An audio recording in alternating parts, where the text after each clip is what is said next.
Kindie Rockstars.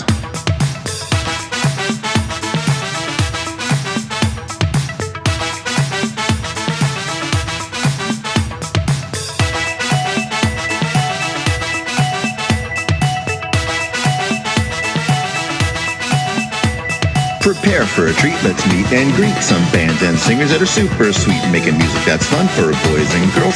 Help them learn about this great big world. Fun for the family, yes it's true, your kids will love it and you will too. Clap and dance and sing aloud, become a part of the Kindie crowd. These songs will make you move your feet and give your ears a great big treat. So settle in, grab your guitars, and let's get to know our Kindie Rockstars.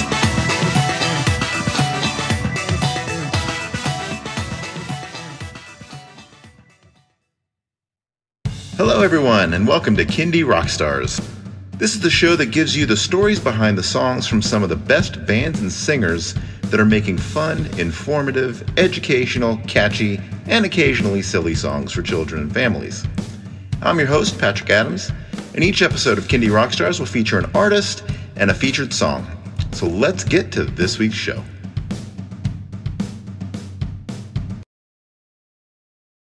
Hello, everyone. Joining me on tonight's show is Todd N Tina. Welcome to the show. Thanks for having us. All right. So tell everyone out there how you guys got into Kindie music.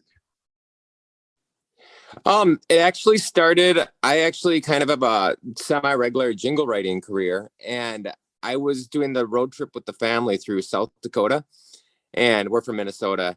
And I kept hearing songs by the presidents of the United States of America. You remember that band? I do. Obviously, you know, Chris Ballew We, if you're doing Kindie music. But I kept hearing them nonstop on our satellite radio. And then I got back home, and then on the local stations, I kept hearing Chris Ballew with all the presidents of the United States of America. And I'm like, what is the world trying to tell me? Like, it's a song, you know, you haven't heard Lump for Peaches for how many years, and then all of a sudden you're hearing it everywhere. And I always kind of pay attention to the cues and just see if you kind of follow that stream. And then I looked him up and I saw that he was doing kids music, and I'm a jingle writer, and it's kind of, and I write goofy songs to begin with. So it kind of all fell into place that way. And then I reached out to Tina over there to help polish things up. And my background is actually, I'm a elementary music teacher. So I've been teaching music for 20 plus years. And I sang on some of Todd's jingles, and we collaborated a little bit with that. And one day he called and said, hey, I've written a couple of these kids songs. Would you just come on over and sing through them a little bit with me? I'm like, sure, okay. And we recorded a couple tracks, and then he's like, oh, I got a few more. And it just kind of kept snowballing, and all of a sudden we had 10 songs recorded, and thought, well, let's just put an album together and see what happens. And so that's how Todd N Tina was born. Excellent. That is a unique origin story. Yeah. Well, and it's also, oh, I'm sorry. Go ahead. I was about to say, nice shout out to presidents of the United States of America. Yeah. Maybe we can get Chris Ballew to listen and chime there in. You go. Yeah, no, it's kind of crazy. And then also it's just like, once you get into that world, it's just kind of, you know, I've been in bands for my whole life, and it's just a different,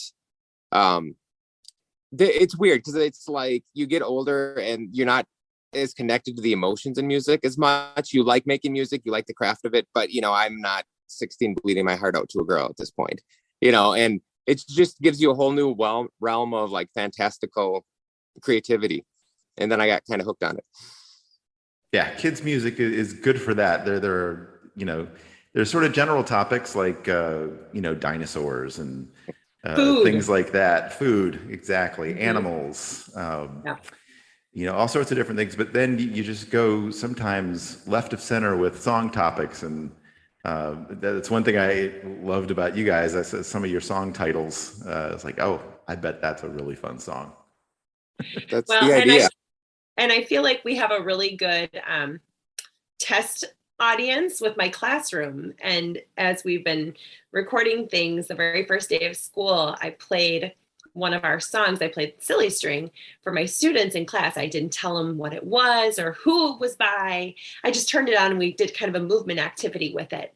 And before, the second time through the course, all the kids were singing the song along. And I thought, this is so amazing that, they were picking it up so quickly and having such a good time with it. And to me, that's what kids' music needs to be. It needs to be easy to listen to and fun, and kids can sing right along. Totally agree. So in the partnership, as you guys like put songs together, how is that dynamic between the two of you? Does one of you write the songs and then the other one participates vocally, or how does that dynamic work? Todd's a songwriter, and he's the creative engine behind our train. And so he'll write this stuff and call me up and say, hey, or most of the time now he'll just send me an email and a quick demo, and he puts it together in his brain.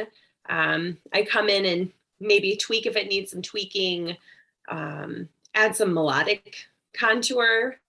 Todd's range is small, and kids' music's range doesn't need to be big, but maybe more than a couple notes. And so I add that component to our songs, and it's a lot of back and forth and working together, and then we record.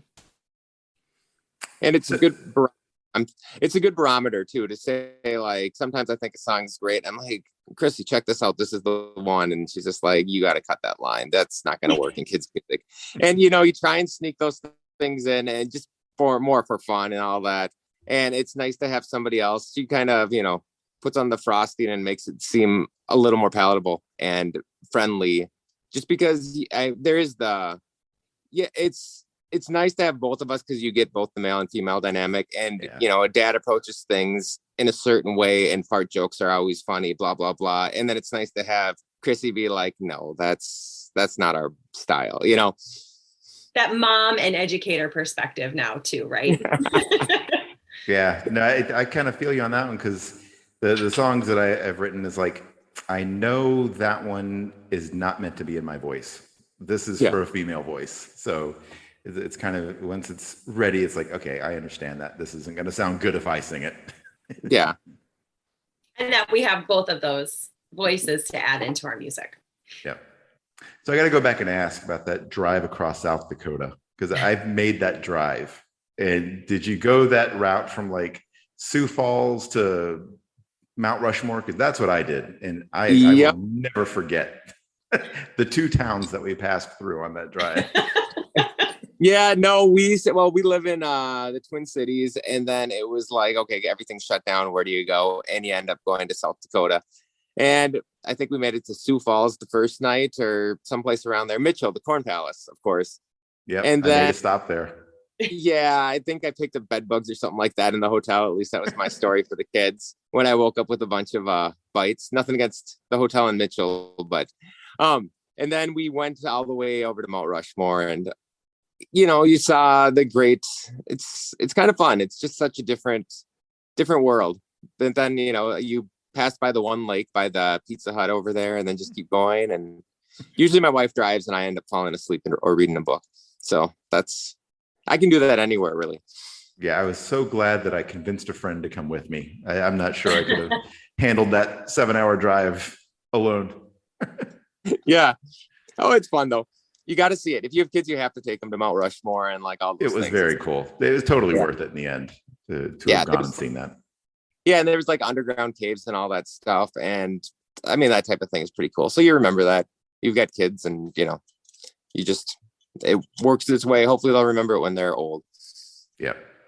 So tell me how 2020 impacted the both of you when things shut down.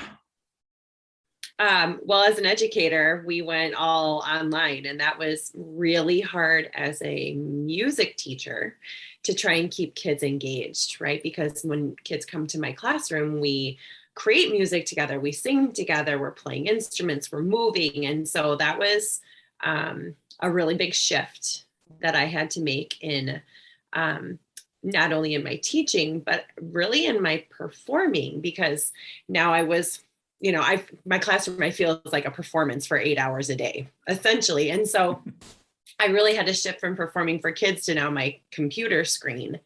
and hoping that what was going out, especially in the beginning, kids were at least interacting with and connecting with.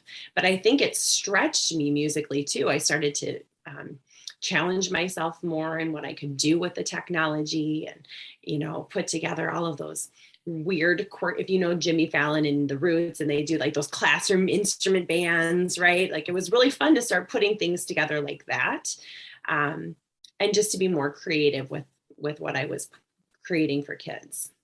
Yeah. How about you, Todd? To be honest, I work in a small office, transportation, and I just kept going to work like normal. It was a crazy time. Obviously, it still is in terms of supply chain, which is what everybody wants to hear on Kindie Rockstars. But they come for the kids' music, stay for the logistics talk.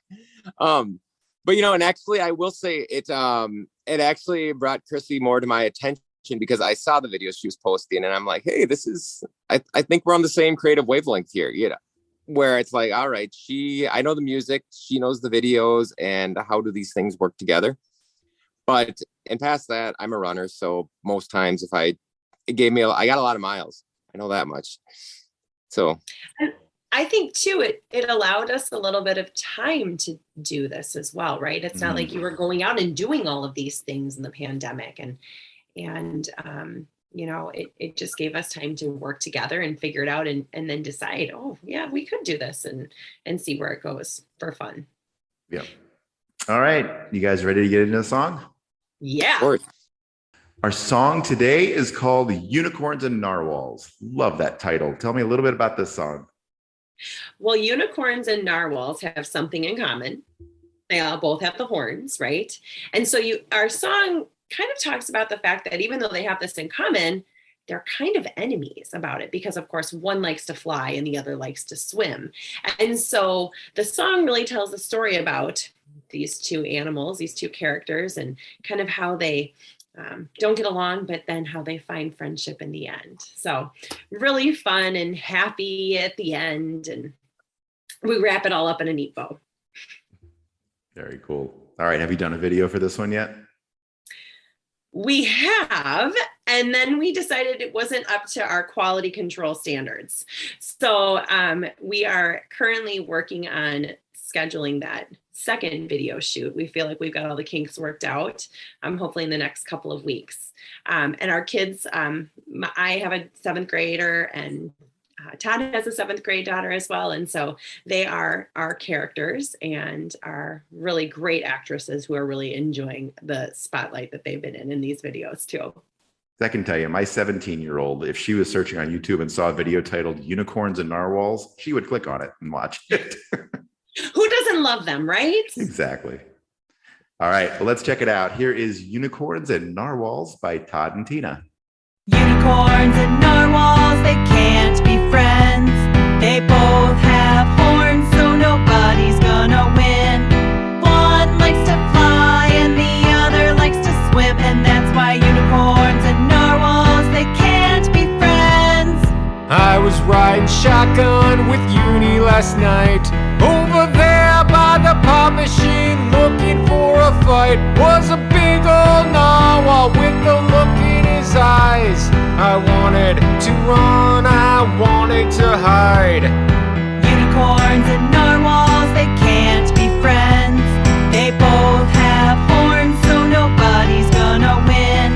One likes to fly and the other likes to swim, and that's why unicorns and narwhals, they can't be friends.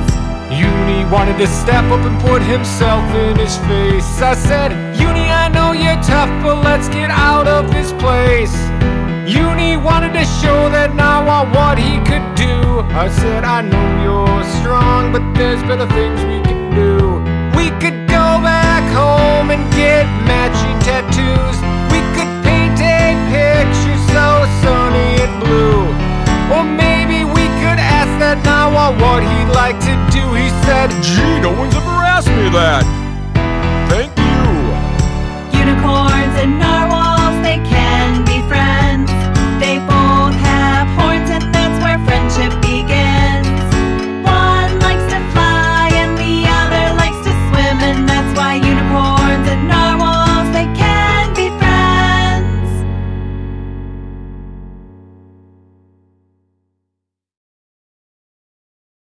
All right, Todd and Tina, let everybody know where they can stream and download those songs and find you guys on social media. You can find us on Spotify. Just type in toddntina.com. It brings you right to our YouTube page, Facebook. Todd _N_Tina. It'll show up. Everything's everywhere these days. Please check it out. And if you like it, tell others. If you don't, give it a chance. Go to the Darth Vader song. Give it a whirl. Find your jam. All right. Well, Todd and Tina, thank you so much for being on the show. It's been a pleasure having you on. Hey, Thanks so much for having us.